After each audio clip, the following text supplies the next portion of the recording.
ಇನ್ನು ಮುಂದೆ ನಿಮ್ಮ ನೆಚ್ಚಿನ ಧಾರಾವಾಹಿಗಳ ಫುಲ್ ಎಪಿಸೋಡ್ಗಳು ಸನ್ ನೆಕ್ಸ್ಟ್ ಆಪ್ನಲ್ಲಿ ಮಾತ್ರ.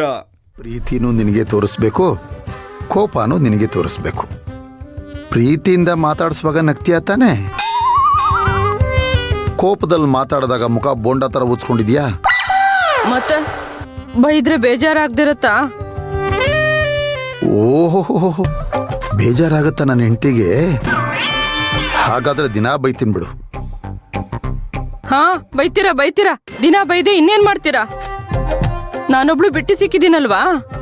ಹೌದು, ನೀನ್ ಬಿಟ್ಟಿನೇ ಸಿಕ್ಕಿದ್ದು. ಹಾ, ನಿಮ್ಮಪ್ಪ ಏನ್ ವರದಕ್ಷಿಣೆ ಕೊಟ್ನಾ?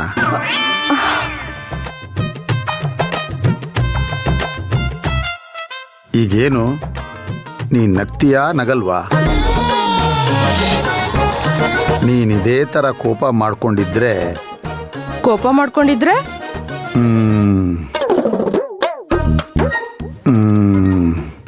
ನಿನ್ನ ಹಾಗೆ ತಬ್ಕೊಂಡು ಈ ನನ್ನ ಮುದ್ದಾದ ಹೆಂಡ್ತಿನ ಮುದ್ದು ಮಾಡ್ತೀನಿ.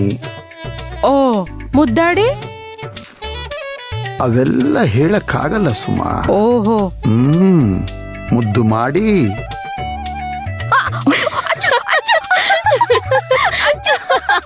ಸುಮಾ. ಅಯ್ಯೋ ಅಣ್ಣ,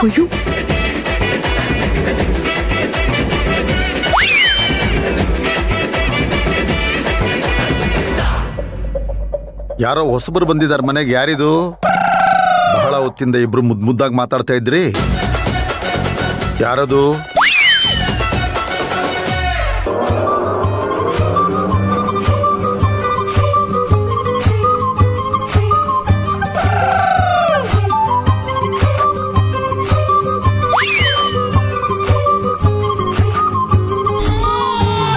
ಓ ವೀರಣ್ಣ, ನಮಸ್ಕಾರ ವೀರಣ್ಣ.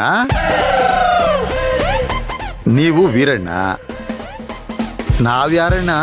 ನಮ್ಮಣ್ಣ. ಅಚ್ಚು, ಏನಮ್ಮ ಇದು ನಿನ್ನ ಅವತಾರ? ಇದು ನನ್ ಮೊದಲನೇ ಅವತಾರ. ಇನ್ನು ನನ್ ದಶಾವತಾರ ನೋಡಿಲ್ಲ ನೀನು. ಹೊರಗಡೆ ಕೆಲ್ಸ ಎಲ್ಲ ನೋಡ್ಕೊಳಕ್ಕಾಗಲ್ವಾ? ಅದಂಗಲ್ಲ ಕಣ. ಏನ್ ಹಂಗಲ್ಲ? ಪಾಪ ಅದ್ಕೆ ಹೊರ್ಸ್ಬಿಡೋದು, ಇಲ್ಲಿ ಸುಮ್ನೆ ರೋಫ್ ಹಾಕ್ಬಿಡೋದು, ಇಷ್ಟ ಬಂದಾಗ ಮಾತಾಡೋದು. ಎಷ್ಟು ಬೇಜಾರ್ ಮಾಡ್ಕೊಂಡ್ರು ಗೊತ್ತಾ ಅದ್ಕೆ? ಅದಕ್ಕೆ ತಾವು ಇನ್ನೊಂದ್ಸಲ ಹೀಗ್ ಮಾಡಿದ್ರೆ ನೋಡು ನೀ. ಅಲ್ಲ, ತಾವೇನ್ ಮಾಡಿದ್ರಿ ಅದಕ್ಕೆ? ನಾನು ಅದಕ್ಕೇನೋ ಮುದ್ದಿಸ್ದೆ. ಹೌದಾ? ಬಿಡು, ನೀನ್ ಮುದ್ಸಿದ್ರೇನು ನಾನ್ ಮುದ್ಸಿದ್ರೇನು? ಇದೆಲ್ಲ ಚೆನ್ನಾಗ್ ಮಾತಾಡ್ತೀಯ. ಅಮ್ಮ, ಬಟ್ಟೆ ಬದಲಾಯಿಸ್ಕೊಂಬ ಹೋಗಮ್ಮ. ಬದಲಾಯಿಸ್ತೀನಿ. ಭಯ ಆಗ್ತಾ ಇದೆ. ಏನ್ ಸುಮಾ? ಸರಿ, ಹೇಗ್ ಕಾಣಿಸ್ತಿದ್ದೀನಿ ಈ ಗೆಟಪ್ಪಲ್ಲಿ?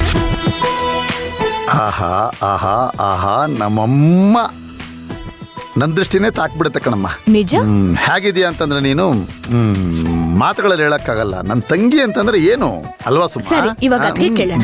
ಅದಕ್ಕೆ ನಾನ್ ಚೆನ್ನಾಗಿದ್ದೀನ? ನಿಜ ಹೇಳ್ಬೇಕು. ನಾನ್ ಚೆನ್ನಾಗಿದ್ದೀನ? ಅಣ್ಣ ಚೆನ್ನಾಗಿದ್ದೀನ? ನಿಜ ಹೇಳ್ತೀನಿ, ಬೇಜಾರ್ ಮಾಡ್ಕೋಬಾರ್ದು. ನಿಮ್ ಅಣ್ಣನ್ಗಿಂತ ನೀನೇ 100ರಷ್ಟು ಚೆನ್ನಾಗಿದೀಯ. ಮತ್ತೆ ನನ್ನ ತಂಗಿ ಮತ್ತೇನ್ ಅನ್ಕೊಂಡಿದ್ಯಾ ನೀನು? ಸರಿ, ಒರಿಜಿನಲ್ ವೀರಣ್ಣ ಬಂದಾಯ್ತು. ನಿಮ್ ರೊಮ್ಯಾನ್ಸ್ ಸ್ಟಾರ್ಟ್ ಮಾಡ್ಕೊಳ್ಳಿ. ನಾವು ಬೇಗ ಊಟಕ್ಕೆ ಬಾ. ಹಾ, ಕೂತ್ಕೊಳ್ಳಿ. ಸೌಟ್ ತರೋದ್ ಮರ್ತೆ. ಸೌಟು ಬಡ್ಸಕ್ಕ ಹೊಡಿಯಕ್ಕ ಗೊತ್ತಾಗ್ತಾ ಇಲ್ವೇ ಅಮ್ಮ? ಓ, ಏನ್ ರತ್ನಮ್ಮ ಇದು ಇಷ್ಟು ವಿಚಿತ್ರವಾಗಿದೆ? ಅಲ್ಲ, ಮದ್ವೆ ಆಗ್ತೀನಿ ಅಂತ ಹೋದವಳು ಆಗದೆ ವಾಪಸ್ ಬಂದಿದ್ದಾಳಲ್ಲ. ಎಂತ ಮೂಸ್ಕಾತಿ, ಹೇಗ್ ಕಿತಾಪತಿ ಮಾಡಿದಾಳ್ ನೋಡಿ. ಅದೇ ಪಾಪ ಸುಶಾಂತ್ಗೆ ಟೆನ್ಷನ್ ಕೊಟ್ಟು ಸುಶಾಂತ್ ಟೆನ್ಷನ್ ಆಗಿ ಓಡ್ ಹೋಗಿ ಗಾಬರಿಯಿಂದ ಅವಳನ್ನ ಕರ್ಕೊಂಡ್ ಬರೋ ಹೋಗಿ ಮಾಡಿದಾಳೆ. ಇವಳಿಂದ ಅವನ್ನ ಕಾಪಾಡೋದು ಕಷ್ಟ. ಅದಕ್ಕೆ ಅಲ್ವೇನಮ್ಮ ದೊಡ್ಡೋರು ಹೇಳಿರೋದು, ಹತ್ಕೊಂಡ್ ಬರೋದನ್ನ ಹೊತ್ಕೊಂಡೋಯ್ತು ಅಂತ. ಅಲ್ಲ, ನಮ್ ಸುಶಾಂತಪ್ಪಂಗೆ ಸ್ವಂತ ಬುದ್ಧಿ ಅನ್ನೋದಿಲ್ವಾ? ನಮ್ಮೆಲ್ರೂ ಕಣ್ಣಿಗೆ ಮುದ್ದಾಗ್ ಕಾಣಿಸ್ತಿದ್ ಶಾಂತಮ್ಮ ಅವ್ರ ಕಣ್ಣು ಕಾಣಿಸ್ಲಿಲ್ವಾ? ಹಂಗಾದ್ರೆ ಈ ಸುಶಾಂತಪ್ಪಂಗೆ ಏನ್ ಬೇಕು ಅಂತ? ದೇವ್ರೇ, ಇನ್ನು ಏನೇನ್ ನೋಡ್ಬೇಕು, ಏನೇನ್ ನಡೆಯುತ್ತೋ ಅವನ್ಗೆ ಗೊತ್ತು. ನೀವ್ಯಾಕೆ ಇಷ್ಟೊಂದು ಆತಂಕ ಪಡ್ತಿದ್ದೀರಾ ಸಾಧನಮ್ಮ? ಅಲ್ಲ, ರಾತ್ರಿ ಕಣ್ ಬಾವಿಗೆ ಅಗಲು ಬೀಳ್ತೀನಿ ಅನ್ನೋರ್ಗೆ ಯಾರು ಏನ್ ಮಾಡಕ್ಕಾಗತ್ತೆ? ಹಾಗಂತ ತಾನೇ ಹಳ್ಳ ತೋಡಿ ತಾನೇ ಅದ್ರಲ್ಲಿ ಇಳ್ದು ತಾನೇ ಮಣ್ಣನ್ನ ತಲೆ ಮೇಲೆ ಹಾಕೊಂಡ್ರೆ ನಾವ್ ನೋಡ್ಕೊಂಡ್ ಸುಮ್ನೆ ಇರಕ್ಕಾಗತ್ತಾ? ಸುಶಾಂತ್ ನಮ್ ಹುಡ್ಗ ರತ್ನಮ್ಮ. ನೀವ್ ಹೇಳ್ತಿರೋದು ಸರಿನೇ. ಯಾರೋ ಬೇರೆಯವ್ರು ಹಿಂಗೆಲ್ಲ ಮಾಡಿದ್ರೆ ನಮ್ಗೇನ್ ಮಾಡಕ್ಕಾಗತ್ತೆ ಅಂತ ನಾವ್ ಸುಮ್ನಿರ್ಬೋದಿತ್ತು. ನಮ್ ಸುಶಾಂತಪ್ಪ ಅಲ್ವಾ, ನಮ್ ಕರುಳು ಚುರ್ರ್ ಅಂತದೆ. ಪಾಪ ನಮ್ ಶಾಂತಮ್ಮ ಇಲ್ದಿರೋ ಇಂಥ ಸಮಯದಲ್ಲಿ ಅವ್ರಿಗೂ ಒಂದ್ ಜೋಡಿ ಬೇಕಲ್ವಾ? ಜೋಡಿ ಬೇಕು ರತ್ನಮ್ಮ, ನಿಜ. ಅದಕ್ಕೆ ನಾವ್ ಎಲ್ಲ ಕಡೆ ಅವನ್ಗೊಂದ್ ಮದ್ವೆ ಮಾಡ್ಬೇಕು ಅಂತ ಹುಡುಗಿನ ಹುಡುಕ್ತಾ ಇದೀವಿ, ಶ್ರಮ ಪಡ್ತಾನೆ ಇದೀವಿ. ಹಾ, ಆದ್ರೆ ನೋಡಿ, ಯಾವುದೇ ಕಾರಣಕ್ಕೂ ಇವಳನ್ನ ಮಾತ್ರ ಅವನಿಗೆ ಗಂಟ್ ಹಾಕ್ಬಾರ್ದು. ಇವಳೆಂತ ಮೋಸ್ಗಾತಿ ಅಂತ ನಿಮ್ಗೆ ಗೊತ್ತಲ್ವಾ? ನನ್ ವಿಷಯದಲ್ಲಿ ಇವಳು ಎಷ್ಟು ತಪ್ಪು ಮಾಡಿದಾಳ್ ನೋಡಿ. ರತ್ನಮ್ಮ, ಇವಳು ಯಾರೋ ದೊಡ್ಡ ಕ್ರಿಮಿನಲ್ ತರ ನನಗ್ ಕಾಣಿಸ್ತಾ ಇದ್ದಾಳೆ. ಯಾಕಂದ್ರೆ ಇವಳು ಏನೇ ಮಾಡಿದ್ರು ಬುದ್ಧಿವಂತಿಕೆಯಿಂದ ಮಾಡ್ತಿದ್ದಾಳೆ. ಇವಳೇ ಮಾಡಿದಾಳೆ ಅಂತ ಹೇಳೋದಿಕ್ಕೆ ನಮ್ಮ ಹತ್ರ ಸಾಕ್ಷಿ ಆಧಾರ ಯಾವ್ದು ಸಿಗ್ತಾ ಇಲ್ಲ. ಗೊತ್ತಾಗೋದು ಇಲ್ಲ ಕಣಮ್ಮ. ಯಾಕೆ ಗೊತ್ತಾ? ಇವಳು ಒಂಥರ ಕಳ್ಳಿ ಹಾಲಿದ್ದಂಗೆ. ಬಣ್ಣ ಏನೋ ಒಳ್ಳೆ ಹಾಲಿದ್ದಂಗೆ ಇದೆ, ಆದ್ರೆ ರುಚಿ ಮಾತ್ರ ಕಣ್ಣು ಹೋಗಂಗಿರುತ್ತೆ. ಬರೀ ವಿಷ, ಮೈಯೆಲ್ಲ ವಿಷ. ಅಲ್ಲ ರತ್ನಮ್ಮ, ಎಲ್ಲೋ ಏನೋ ಒಂದು ಮಾಡಿ ಅವಳನ್ನ ಈ ಮನೆಯಿಂದ ಆಚೆ ದಬ್ಬಿದ್ವಿ. ಈಗ ನೋಡಿದ್ರೆ ಮತ್ತೆ ಗಂಟು ಹಾಕೊಂಡಿದ್ದಾಳಲ್ಲ. ಹೇಗೆ ಅವಳನ್ನ ಹೊರಗಡೆ ವಾಪಸ್ ಕಳ್ಸೋದು? ಸಾಧ್ನಮ್ಮ, ಒಂದು ಸಲ ನೀವು ಕೊಟ್ಟು ಏಟ್ಗೆ ಪೆಟ್ಗೆನೆ ಬಿಟ್ಟು ಹೊರ್ಟೋಗಿದ್ಲು. ಈ ಸಲ ಕೊಡೋ ಏಟ್ಗೆ ಪೆಟ್ಗೆ ಸಮೇತ ಹೊಂಟ್ಬಿಡ್ಬೇಕು. ಹಂಗ್ ಮಾಡೋಣ ಬಿಡಿ. ನಾವ್ ಮಾಡ್ದಂಗೆ ರತ್ನಮ್ಮ, ನೋಡ್ತಾ ಇರಿ. ಇನ್ ಸ್ವಲ್ಪ ಹೊತ್ತಿಗೆ ನಮ್ಮ ಅತ್ತೆ ಬರ್ತಾರೆ, ಇವಳನ್ನ ನೋಡ್ತಾರೆ.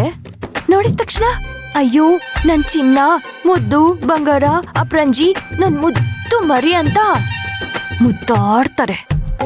ಇವಳೆಂತ ನರಿ ಅಂತ ಅವ್ರಿಗೇನ್ ಗೊತ್ತು? ಹೌದೌದು, ಮೊದ್ಲೆಲ್ಲ ನಮ್ ಮನೆ ಮುಂದೆ ವೇಷನೆ ಹಾಕದೆ ಒಂದೊಂದ್ ಮನೆ ಮುಂದೆ ನಿಂತು ಒಂದೊಂಥರ ನಾಟಕ ಮಾಡ್ಕೊಂಡು ಹೋಗೋರು. ಆಗ ನಾವೆಲ್ಲ ಚಿಕ್ಕವ್ರಲ್ವಾ, ಚಪ್ಪಾಳೆ ತಡ್ತಾ ಇದ್ವಿ. ಆದ್ರೆ ಈಗ ಈ ಮಹಾ ತಾಯಿ ಶಾಂತಿ ನಿವಾಸಕ್ ಬಂದು ಅವಳನ್ನ ತಬ್ಕೊಂಡು ಅಂತ ಕಣ್ಣೀರಾಗ್ತಾ 2 ಬಕೆಟ್ ನೀರಲ್ಲ 4 ಟ್ಯಾಂಕ್ ತಂದ್ರೂ ಆ ಕಣ್ಣೀರ್ ತುಂಬಕ್ಕಾಗಲ್ಲ. ಹಂಗ್ ಕಣ್ಣೀರಾಗ್ತಾಳ ಎಮ್ಮ. ಇನ್ನು ಏನಾಗುತ್ತೋ ಏನೋ ನೋಡೋಣ. ಆ ಗಣೇಶಪ್ಪ ಇದ್ದಾನೆ.